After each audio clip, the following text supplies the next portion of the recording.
Et bah bonjour à tous, c'est le vous allez bien, en tout cas moi c'est super et bienvenue pour une toute nouvelle vidéo.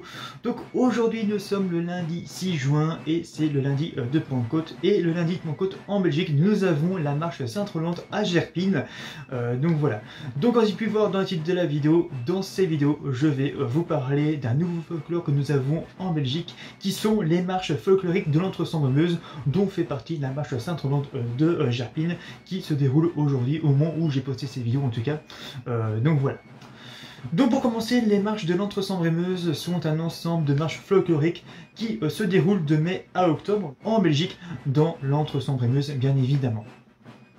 Donc ce sont d'anciennes processions religieuses dédiées à des saints locaux, protecteurs de paroisses, ont pris au fil du temps un caractère folklorique, sans cependant que l'aspect religieux en soit totalement perdu.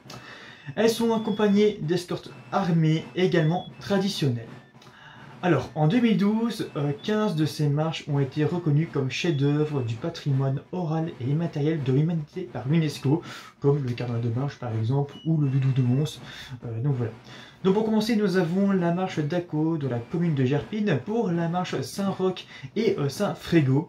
Ensuite, nous avons la marche de Biesmeret de la commune de Mété pour la marche Saint-Pierre. Ensuite, nous avons la marche de Florène pour la marche Saint-Pierre-Épaule. Ensuite, nous avons la marche de Fols-la-Ville pour la marche Saint-Feuillin, donc la marche septennale. Donc c'est une marche qui se passe tous les 7 ans. Donc la dernière marche date de 2019. Donc la prochaine marche de Fols-la-Ville, donc la marche Saint-Feuillin, se déroulera en 2026. Voilà. Ensuite, nous avons aussi évidemment la marche de Gerpine pour la marche Sainte-Rolante, évidemment, qui se déroule le lundi de Pentecôte. Ensuite, nous avons la marche de Amsureur dans la commune de Amsureur-Naline pour la marche Saint-Roch. Ensuite, nous avons la marche de Jumet de la commune de Charleroi pour la tour de la Madeleine. Voilà. Ensuite, nous avons la marche de la Nef de la commune de Walcourt pour la marche Saint-Éloi. Ensuite, nous avons la marche de Morialmé de la commune de Florène pour la marche Saint-Pierre. Ensuite, nous avons la marche de Silarieux de la commune de Serfontaine pour la marche Sainte-Anne. Ensuite, nous avons la marche de Tarsienne de la commune de Walcourt pour la marche Saint-Fiacre qui se déroule le premier dimanche de mai et qui est la première marche qui ouvre la marche pour toute la saison des marches de l'Entre-Sambre-Meuse. Voilà. Ensuite, nous avons la marche de Thoin pour la marche Saint-Roch. Ensuite, nous avons la marche de Tilchâteau dans la commune de Walcourt pour la marche Saint-Pierre-Épaule. Ensuite, nous avons la marche de Villers-de-Zéguis dans la commune de Serfontaine pour la marche Saint-Pierre. Et enfin, nous avons la marche de Walcourt pour la marche de la Trinité.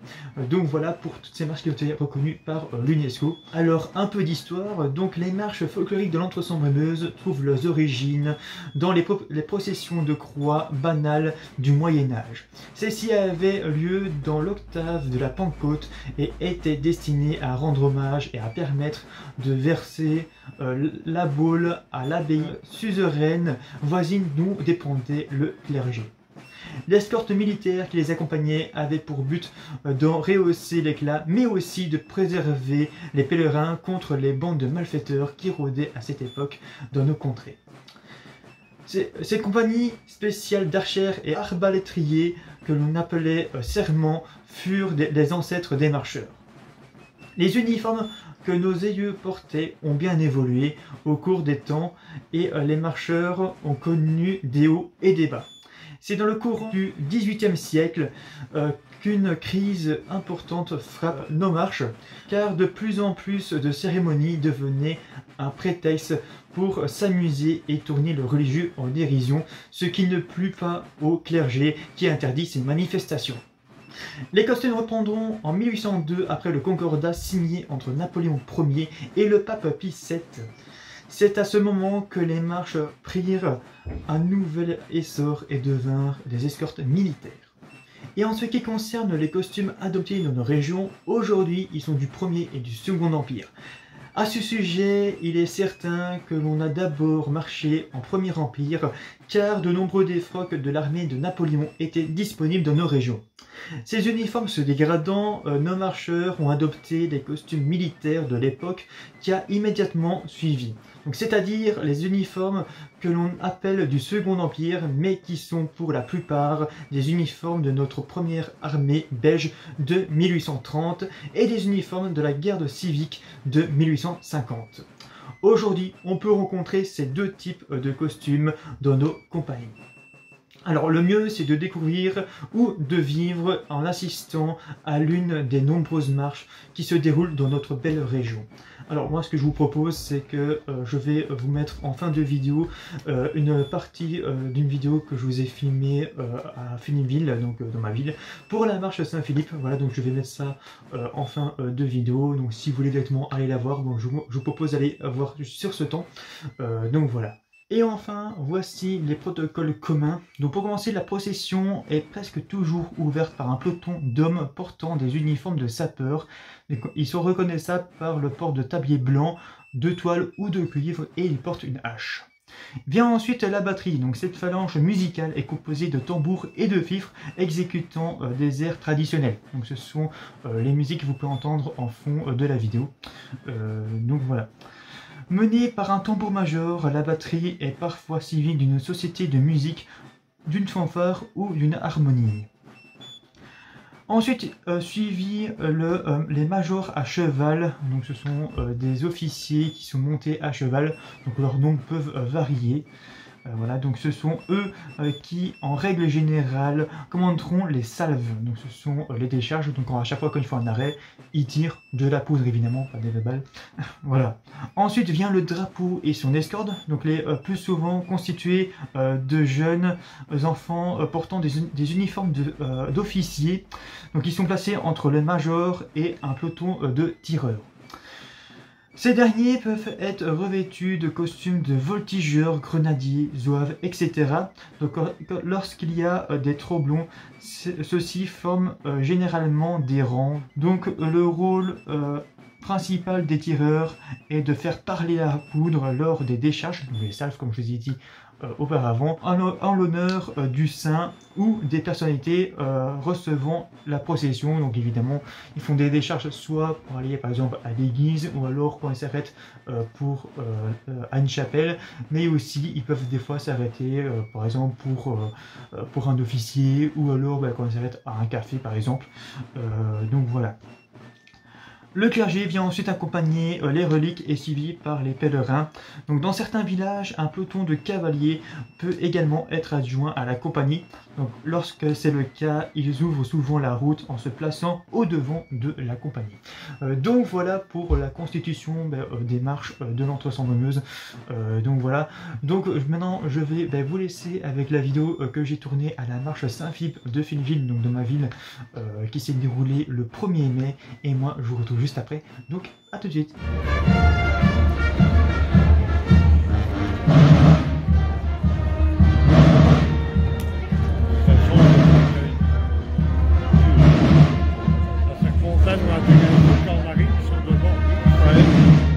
Je sais pas où ils sont ici.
la fin de ces vidéos. Donc j'espère que vous avez pas mal appris par rapport aux marches de l'Entre-Sables-Meuse.